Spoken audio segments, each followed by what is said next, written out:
Bonjour, bonjour et bienvenue dans ce tout nouveau podcast sur l'hypersensibilité. Donc aujourd'hui, nous allons voir comment faire pour gérer et vivre au mieux votre hypersensibilité. Donc je vais vous donner plein d'astuces, vous prenez ce que vous voulez et puis le reste, vous laissez de côté.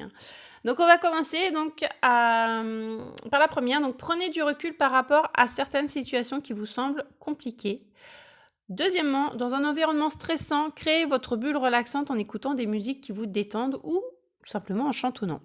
Apprenez à méditer en répétant par exemple un mantra. Donc un mantra, c'est un mot, un son ou une phrase qu'on répète durant la méditation ou dans une autre situation de la vie quotidienne pour créer un état de calme et de concentration. En répétant cette phrase ou ce mot de nombreuses fois, il prend de l'ampleur, il existe de plus en plus et peut transformer notre réalité. Donc si vous voulez des exemples de mantras, n'hésitez pas, je serai ravie de pouvoir vous en donner. Apprenez aussi à sourire. Donc sourire 3 fois tous les jours rend inutile tout médicament. Donc ça, c'est un proverbe chinois. C'est pas de moi. De nombreuses études ont montré que sourire libère naturellement des hormones responsables de la sensation de bien-être. Lorsque nous sourions, nous stimulons en effet notre hypothalamus qui transmet alors un afflux nerveux vers le système limbique. En souriant, nous libérons de l'endorphine, appelée également hormone du bonheur, aux vertus anti-stress reconnues. Les études des docteurs Tara Kraft et Sarah Pressman ont conclu que le sourire, même forcé, donc ça c'est un truc de fou, même forcé, avait une influence directe sur le stress. Le fait de sourire agit sur le cortisol, une hormone liée au stress, et quand nous rions, nous réduisons la libération de cortisol, l'hormone du stress. Pour le compenser, le cerveau libère alors la dopamine, une substance associée aux émotions positives. Donc dans le même thème, après le sourire, rire, apprenez à rire.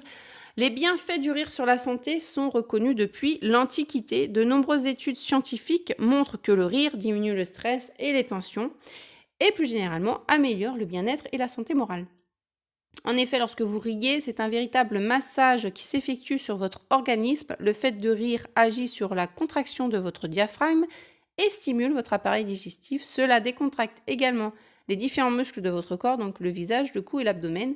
Et 1 minute de fou rire équivaut à 45 minutes de relaxation. Donc là, même pas besoin de faire de méditation, là, parce que vous riez un fou rire d'1 minute déjà, ça équivaut à une très très bonne méditation. Au niveau du cerveau, le rire va également favoriser la création de dopamine. Cette molécule du bonheur joue un rôle primordial dans les sensations de bien-être et de plaisir. C'est ce qui explique cette sensation d'euphorie et de tension musculaire lorsque vous avez un fou rire, puis de détente lorsque vous vous remettez de vos émotions. Donc, les hypersensibles aussi ont besoin de boire de l'eau et de l'eau purifiée, puisque ça les apaise. Il faut savoir aussi dire non gentiment aux choses qui vous ont accablé dans le passé et que vous n'avez pas à faire ou que vous ne voulez tout simplement plus ou pas faire. Identifiez aussi vos limites et apprenez donc à déléguer. Ayez un sommeil de qualité parce que c'est primordial car ça donne une bonne santé et vous êtes de meilleure humeur dans ces cas-là quand vous dormez bien. Chantez et dansez. Apprenez à vous nourrir sainement, c'est une clé pour mieux vivre votre hypersensibilité. Et dans le même thème, nourrir également sainement votre esprit en évitant de regarder des reportages ou des films qui vous semblent néfastes pour vous et préférez donc la lecture ou n'importe quelle activité qui vous plaît. Apprenez à soupirer. Alors, apprenez oui et non, parce que déjà, c'est un réflexe qui se reproduit déjà plusieurs fois par heure. Et en réalité, puisque c'est un moyen de préserver la fonction pulmonaire. Et moi, ça me fait un bien fou. Donc, si vous m'entendez soupirer devant vous, c'est pas parce que vous me saoulez, enfin, normalement, mais c'est parce que j'en ai besoin à ce moment précis. C'est tout. Donc, pratiquez aussi un sport, une activité individuelle et créative, parce que nous avons besoin d'exprimer notre créativité. Pour les hypersensibles, il est important de privilégier une activité sportive qui procure du plaisir plutôt que de chercher la performance et la compétition, puisque c'est une chose que l'on n'aime absolument pas d'ailleurs, la compétition. Donc vous pouvez faire du yoga, du tai chi, de la marche, de la danse et toute activité qui se pratique dans la nature et qui peuvent être un moment de détente et de relaxation. Programmez-vous aussi régulièrement votre bain de forêt ou Shirin-yoku ou sylvothérapie, donc c'est exactement la même chose tout ça. Donc c'est un bain de forêt et c'est une pratique médicale très populaire au Japon. Cette médecine de la forêt vous invite à vous rapprocher de la nature, de son harmonie, afin de vous reconnecter avec sa capacité innée à guérir. L'art des bains de forêt consiste à se relier aux arbres, aux végétaux et de se reconnecter avec la nature par l'intermédiaire de nos sens. Alors comment? Donc par exemple en écoutant les oiseaux qui chantent, en regardant les nuances de vert des arbres et les rayons du soleil qui passent à travers les branches ou la pluie, parce qu'on peut aussi se promener lorsqu'il pleut, hein. Ou si vous levez la tête et que vous voyez les arbres qui bougent et qu'instinctivement vous les suivez dans leur danse, je suis une vraie poète.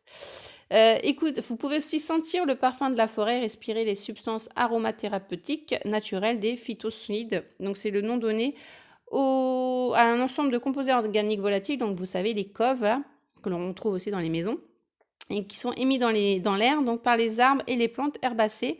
Il s'agit de molécules émises par les arbres pour se défendre contre les bactéries ou les champignons nocifs pour eux, quoi. Donc aussi, ne vous empêchez surtout pas de pleurer. De toute façon, si vous êtes un vrai hypersensible, vous n'y arriverez pas puisque ça vient tout seul. Pour les personnes qui ont un odorat extrêmement développé, ayez toujours des mouchoirs sur vous avec une odeur que vous appréciez et respirez à plein poumon dès que vous en sentez le besoin. Pour ceux qui ont l'ouïe qui est surdéveloppé, changez de pièce pour vous isoler des bruits ou ayez des bouchons d'oreille avec vous ou un casque et mettez-y donc une chanson ou une musique qui vous apaise. Si c'est la vue, vous pouvez mettre des lunettes de soleil, toujours avoir des lunettes de soleil avec vous. Et il faut réduire aussi votre temps sur les écrans. Et vous pouvez aussi prendre un petit temps dans la journée pour fermer les yeux, pour vous accorder une pause visuelle.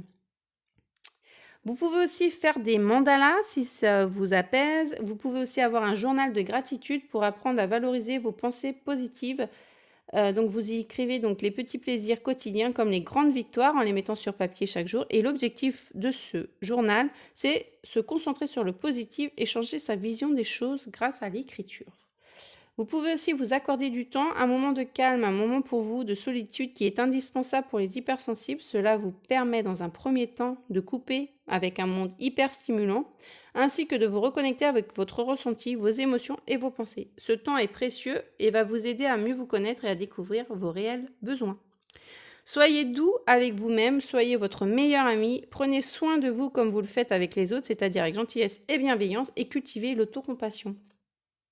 Apprenez à gérer votre temps en créant une routine régulière, vous vous accorderez plus de liberté.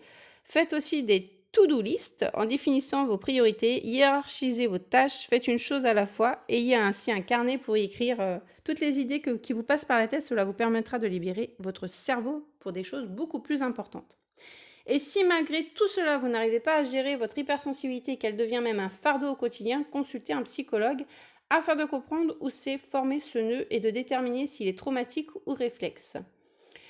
En attendant, donc, vous devez commencer par prendre de la distance dès lors que vous vous sentez absorbé par les émotions des autres et que cela vous touche. Et surtout, il faut apprendre à accepter votre hypersensibilité. Voilà, j'espère avoir pu vous aider et que certaines personnes ont pu trouver des petites astuces pour vivre mieux leur quotidien avec leur hypersensibilité. La prochaine fois, donc, nous verrons comment votre conjoint peut vous aider dans votre quotidien. Donc voilà, bisous bisous!